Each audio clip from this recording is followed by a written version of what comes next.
வழக்கம். இன்னைக்கு நம்ம பார்க்க போற ஒரு விஷயம் ரொம்ப சாதாரணமா ஆரம்பிச்சு நம்மளோட அடிப்படை உரிமைகள் பத்தின ஒரு பெரிய விவாதமா மாறின ஒரு நீதிமன்ற வழக்க பத்தி தான். ஒரு சிம்பிளான நில அளவீடு கோரிக்கை அது எப்படி இவ்வளவு பெரிய விஷயமாச்சு வாங்க பார்க்கலாம்.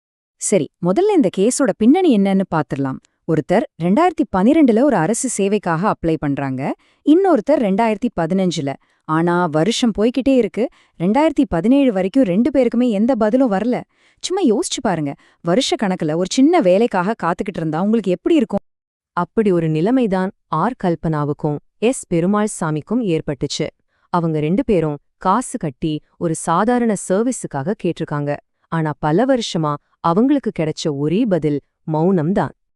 எத்தனை தடவை கேட்டு பார்த்திருப்பாங்க இல்லையா? வருஷக்கணக்கா தொடர்ந்து ரிமைண்டர் அனுப்பியும் அதையெல்லாம் கண்டுக்கவே இல்ல. சரி, இதுக்கு மேல வேற வழியே இல்லைன்னு முடிவு பண்ணி தான் அவங்க நேரா மெட்ராஸ் ஹைகோர்ட்டுக்கு போனாங்க. இங்க இருந்துதான் இந்த கேஸ் இன்னும் சுவாரஸ்யமா மாறுது. ஏன்னா இது கோர்ட்டுக்கு முன்னாடி ஒரு ரொம்ப முக்கியமான கேள்வியை கொண்டு வந்து நிறுத்துச்சு. அதாவது, ஒரு கவர்மெண்ட் ஆபீசர் தப்பான ஒரு வேலையை செஞ்சா அது சட்டப்படி தப்பு, சரி. ஆனா அவர் செய்ய வேண்டிய வேலையை செய்யாமலே இருந்தா அது என்னவாகும்? இதுக்குதான் நீதிபதி நிர்வாக சட்டத்துல இருக்கிற ஒரு முக்கியமான விஷயத்த சுட்டி காட்டினாரு. பாருங்க, சட்டவிரோதமா ஒரு காரியத்தை செய்யறது ஒரு வகை தப்பு. ஆனா சட்டப்படி செய்ய வேண்டிய ஒரு கடமைய செய்யாம விடுறதும் ஒரு வகை தப்பு தான். அதுக்கு பேருதான் சட்டவிரோத செயலற்ற தன்மை அல்லது இல்லீகல் இன்ஆக்ஷன். அப்போ இந்த மாதிரி நேரத்துல மக்கள் என்ன பண்ண முடியும்? அதுக்குதான் சட்டத்துல ஒரு வழி இருக்கு. அதுக்கு பேரு ரிட் ஆஃப் மேண்டமஸ்.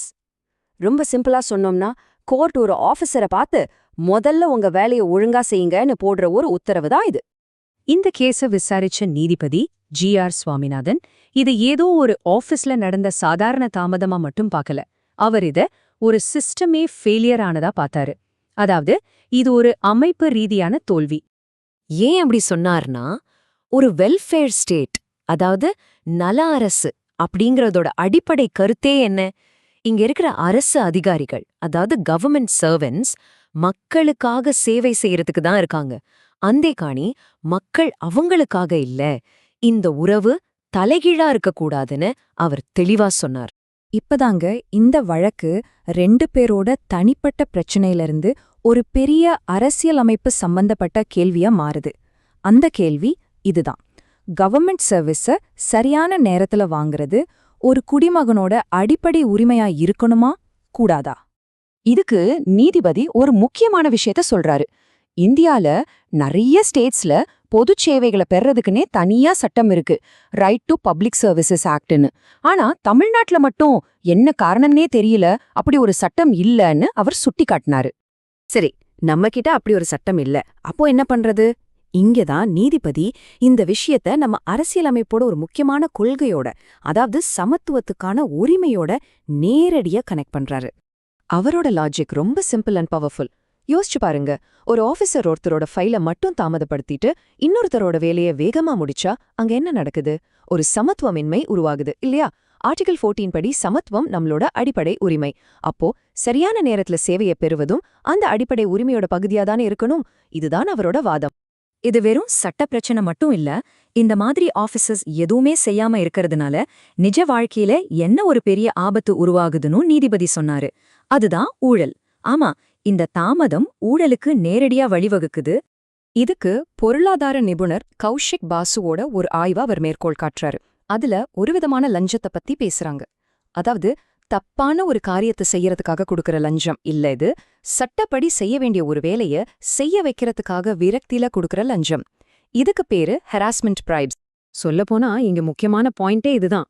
ஒரு ஆபீசர் சும்மா எதுவுமே செய்யாம உட்காந்துட்டு இருந்தாலே போதும், அந்த தாமதமே அந்த விரக்தியே மக்களை லஞ்சம் கொடுக்கற நிலைமைக்கு தள்ளிடும். ஆக இங்க தாமதமே ஒரு பொருளா விற்கப்படுது. இந்த தாமதம் எல்லாம் ஏதோ பரவாயில்லன்னு சொல்றதுக்கு இல்ல. ஏன்னா கவர்மெண்டோட ரூல்ஸே என்ன சொல்லுதுன்னா, எந்த ஒரு மனுவா இருந்தாலும் 30 நாளுக்குள்ள முடிச்சு கொடுக்கணும்னு சொல்லுது. ஆனா இங்க என்ன நடந்துச்சு? ஒருத்தர் 700 நாள், இன்னொருத்தர் கிட்டத்தட்ட 1900 நாள், அதாவது 5 வருஷத்துக்கும் மேல காத்திருந்திருக்காங்க. எங்க 30 நாள், எங்க 1900 நாள்? சரி, இவ்ளோ விஷயங்கள் நடந்த பிறகு கடைசியா அந்த 2 பேருக்கும் என்னதான் ஆச்சு? அவங்க இவ்ளோ நாள் காத்திருந்ததுக்கு என்ன தீர்ப்பு கிடைச்சது? கோர்ட் ரொம்ப தெளிவா ஒரு உத்தரவு போட்டது. சம்பந்தப்பட்ட அதிகாரிகள் எந்த தாமதமும் இல்லாம உடனடியா அந்த நில அளவீட்டு வேலையை செஞ்சு முடிக்கணும்னு. சோ ஆர் கல்பனாவுக்கும் பெருமாள் சாமிக்கும் இது ஒரு மிக தெளிவான வெற்றி. ஆனா அவங்களுக்கு நீதி கிடைச்சதோட இந்த விஷயம் முடியல.